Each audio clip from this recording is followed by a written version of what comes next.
Thank you and welcome to the show this morning. The topic today is African Americans and reparation. And we have with us to talk about African Americans and the whole question of reparation, Dr. Al-Hadid. Dr. Al-Hadid is the chairman of the Africana Studies Department at Tennessee State University. Dr. Al-Hadid, let me welcome you to the show this morning. Thank you, Dr. Haney. And to tell you again, Dr. Al-Hadid, how delighted we are to have you because you've given us so many excellent shows. And I think the one that we're going to talk about this morning is the one that you've promised us each time that you come and talk to us. And what we'd like to do today is to talk about this whole issue of reparation or compensation. I think a long time ago we used to talk about compensation, some kind of payment that Africans ought to receive as a result of the 300 years of slavery and et cetera.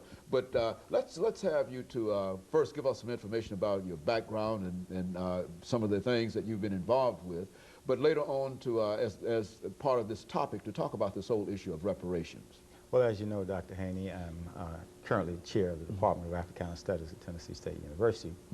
Prior to becoming chair, which I've been now for close to 10 years, I was in the sociology department, and I was there for a while, and I developed a concept called the Great Debate.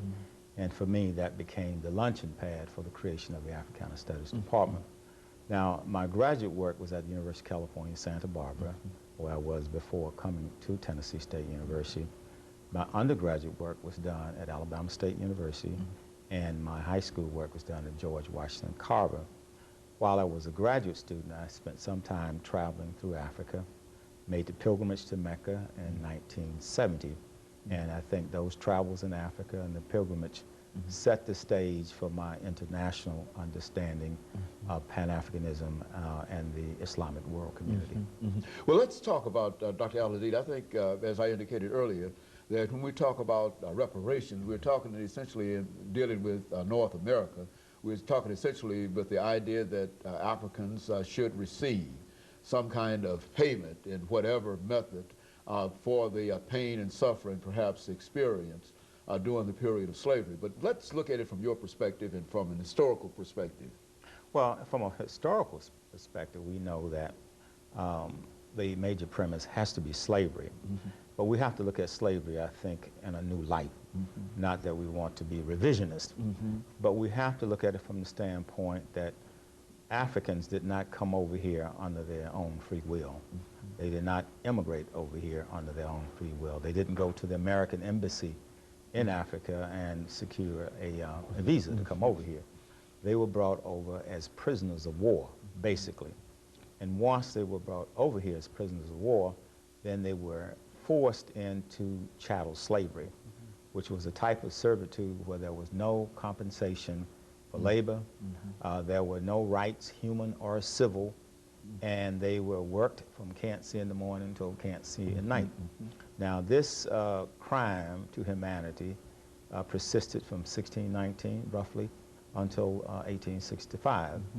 And even after 1865, we went from 1865 roughly till 1965 under a period what is called American apartheid, euphemistically called Jim Crow.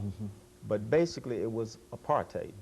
So there was a long train of pain and suffering.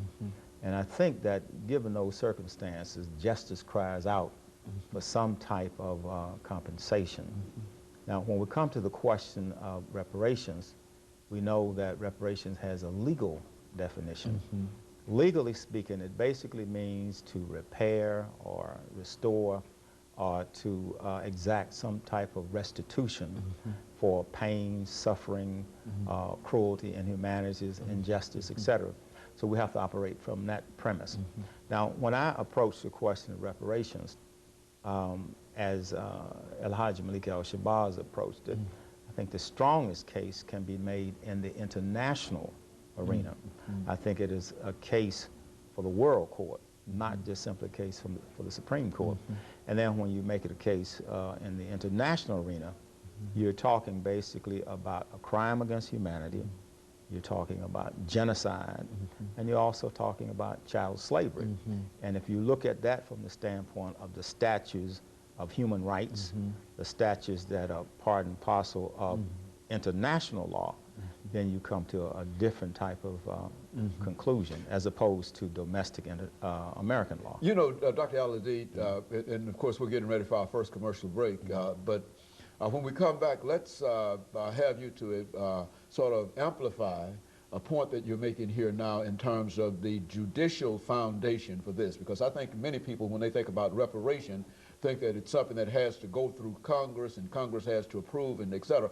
But you're saying that we're dealing with law here, yes, and that is how it has to final be set. Analysis, yes. And of course, let us take this first commercial break, and we'll be back with our audience following this very, very short commercial break.